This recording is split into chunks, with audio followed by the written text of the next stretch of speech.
അപ്രതീക്ഷിതമായി എത്തിയ ദുരന്തത്തിൽ പകച്ചു നിൽക്കുകയാണ് മുണ്ടക്കൈ ചൂരൽമല നിവാസികൾ. ആയിരങ്ങളാണ് ക്യാമ്പുകളിൽ ഹൃദയം നുറുങ്ങിക്കഴിയുന്നത്. ക്യാമ്പുകളിലെ ഓരോരുത്തരെയും മാനസികമായി താങ്ങി നിർത്തുന്നതിന് പിറന്നാൾ ആഘോഷങ്ങളടക്കം സംഘടിപ്പിച്ചു വരികയാണ്. വയനാടിനെ പിടിച്ചുകുലുക്കിയ ഉരുൾപൊട്ടലിൽ ഇത്രയും കാലം കൊണ്ട് സമ്പാദിച്ച സർവ്വതും നഷ്ടപ്പെട്ടതിന്റെ വേദനയിലാണ് മുണ്ടക്കൈ ചൂരൽമല നിവാസികൾ. മനസ്സിന് മുറിവേറ്റ് ക്യാമ്പിൽ കഴിയുമ്പോഴും തോറ്റുകൊടുക്കാൻ ഇവരാരും തയ്യാറല്ല. അപ്രതീക്ഷിത ദുരന്തത്തെ ഒരുമിച്ച് തോൽപ്പിക്കുകയാണ് ഇവർ.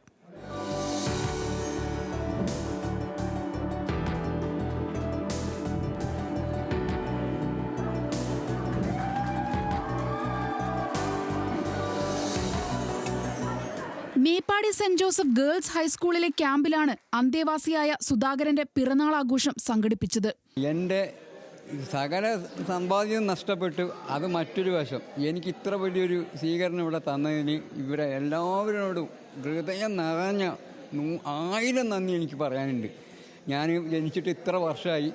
60ാമത്തെ വർഷത്തിൽ ഇങ്ങനത്തെ ഒരു പരിപാടി ഞാൻ ചെയ്തിട്ടുമില്ല, കണ്ടിട്ടുമില്ല. സന്തോഷം എന്ന് പറഞ്ഞിട്ടുണ്ടെങ്കിൽ സന്തോഷം, ദുഃഖം ഒരു വശത്തുണ്ട്. എന്നാൽ ഞാൻ ഇതുമാതിരത്തെ ഒരു പരിപാടിയിൽ പങ്കെടുത്തതിൽ എനിക്ക് വളരെ സന്തോഷമാണ്. എൻ്റെ ദുഃഖങ്ങളൊക്കെ കുറേ ഈ 1.5 മണിക്കൂർ നേരത്തിന് മറന്നുപോയി. ഞാൻ വളരെ സന്തോഷത്തിൽ നിൽക്കുകയാണ്. ഞാൻ അത്ര ഹാപ്പി ആയിപ്പോയി. ക്യാമ്പുകൾ സങ്കടക്കഥകളുടെ ഇടങ്ങളാകാതെ അതിജീവനത്തിന്റെ വേദികളാകാൻ വേണ്ടിയാണ് ഇത്തരം കൂട്ടായ്മകൾ സംഘടിപ്പിക്കുന്നതെന്ന് ക്യാമ്പിന് നേതൃത്വം നൽകുന്നവർ പറയുന്നു. അതെ, പെട്ടെന്ന് സംഘടിപ്പിച്ചൊരു പരിപാടിയാണ്. കുറച്ച് ദിവസമായി ഞങ്ങൾ സ്ഥിരമായിട്ട് നാരായണൻ ചേട്ടനോട് സംസാരിക്കാറുണ്ടായിരുന്നു. അപ്പോൾ വിഷമതകൾ പറഞ്ഞു നിൽക്കുകയായിരുന്നു ചേട്ടൻ.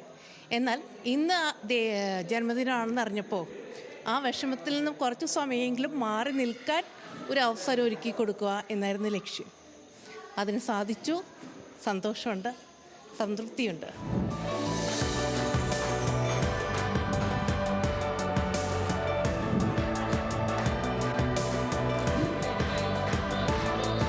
നഷ്ടപ്പെട്ടു പോയതൊന്നും തിരികെ നൽകാൻ ആകില്ലെങ്കിലും ദുരന്തമുഖത്ത് പകച്ചു നിൽക്കുന്നവരെ ചേർത്തു നിർത്താനുള്ള കൂട്ടായ ശ്രമമാണ് ഇത്തരത്തിൽ ഓരോ ക്യാമ്പുകളിലും നടക്കുന്നത്. ന്യൂസ് മലയാളം, വയനാട്.